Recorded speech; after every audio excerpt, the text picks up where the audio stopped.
All right, I'm back with chapter 8 of Lily to the Rescue. Remember in chapter 7, at the end, Casey went off with his new crow friends, and Maggie was very sad. And Lily was sad too. Chapter 8. We went back to work, and I took a nap with Brewster out in the yard while Maggie Rose helped Mom with the cat cages. I had a dream that Casey was on my back. And then I went in and took a nap with Maggie Rose on a narrow, soft bed where she liked to lie down sometimes, often with a book. She was still a sad girl, so I pressed up against her, letting her know that she had the love of her dog. I was sound asleep when I heard a tap. I opened one lazy eye, wondering what I had just heard. Then there was another tap. This was certainly a puzzle. What could be making that noise? Should I get up and see what was going on or nap? Nap, I decided. Tap. I raised my head and looked around. Was someone knocking on the door? I did not think that was it. I yawned and started to put my head back down, and I heard it again. Tap, tap, tap. All right, time to figure out what was happening. I stretched, but I stayed on the bed so that another nap could be easily had if I decided whatever was making the noise wasn't worth investigating. Tap. I looked out and saw to my surprise that a crow was standing on the window ledge, tapping on the glass with his beak. It was Casey. He was back. Tap.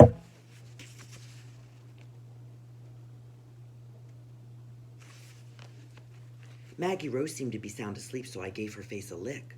She kept her eyes closed but wiped her cheek with her fingers. I licked her again. Giggling, she opened her eyes. Oh, Lily, you are so silly. Why are you kissing me right now? Tap.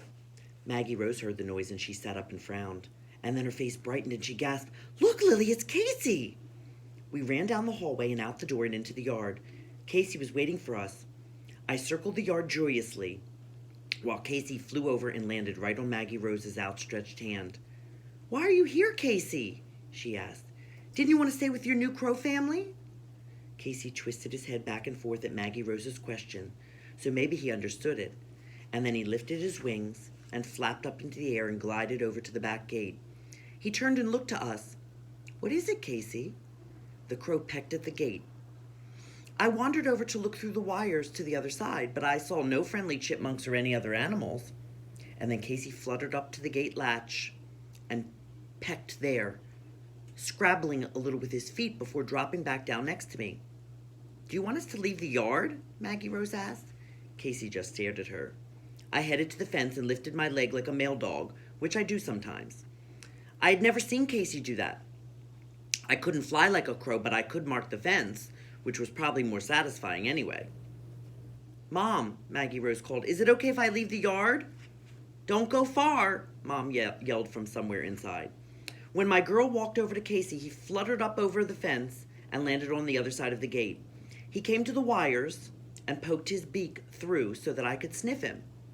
Okay, Maggie Rose said. I have no idea what we're doing, but let's go. Maggie Rose snapped the leash into my collar, and we went for a walk. It was a very different sort of walk from those I had ever taken before. Casey was mostly on the ground and was hopping and holding his one wing, the way he had the very first time I saw him.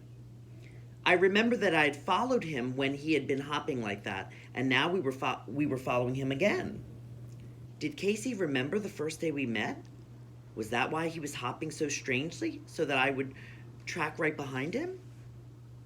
Where are you taking us, Casey? Maggie Rose asked.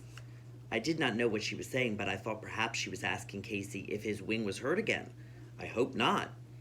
That would mean Casey had to wear a coat. And with that coat on, he was much less active and never flew anywhere. Casey led us down the sidewalk, still hopping. Maggie Rose was confused. I could tell by the slow way she was walking. I passed several yards where dogs had marked, and I wanted to stop and sniff each place, but my girl tugged my leash because Casey didn't know enough to wait for me to paint my own scent over the other dogs. I liked Casey, but sometimes he could be irritating. Casey flopped his way over to the base of a tree, and once there he folded his wings normally. When we came closer, Casey crouched down, and then he started flapping his wings and rose up in the air. He landed in the tree right over our heads, and that is when I smelled it. There was an animal in that tree. A kitten! Casey had led us to a kitten who was in the tree. Oh my, Maggie Rose said. There's a little kitten. It's stuck up in the tree. Come on, Lily, we need to go get help. Now we were running. I scampered joyously next to my girl. We ran all the way back to Mom's work, leaving Casey and the kitten back in the tree.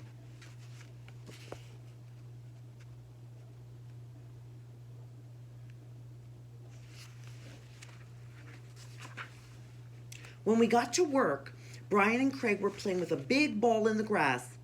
I immediately ran over to try to take the ball away, and both boys shouted, "No!"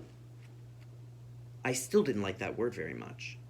"There's a little kitten stuck in the tree," Maggie Rose told them. "Can you come help?" "Casey found her." "Casey's back?" Craig asked. "Yes." I wagged that they were saying Casey so much, but I would have been even happier if they had let me play with the ball. "Wait a minute," Brian scoffed. "You mean to tell me the crow led you to a stuck cat?" "How is that even possible, Runt?" "Yes, Casey did exactly that, and Dad said to stop calling me Runt." Craig picked up the ball and tossed it from one hand to the other. I watched, fascinated. "Okay, let's go check it out," he said. The boys followed us back to the tree, where Casey was sitting on a branch near the frightened kitten. Brian and Craig kicked the ball back and forth all the way, but I didn't try to chase it because I was in no mood to hear them yell no again. "Hey," Brian said, "the Runt was right. There's a kitten stuck in the tree."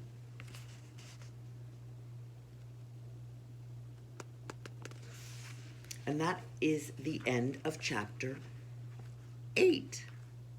Why do you think Casey wanted to take them to help the kitten?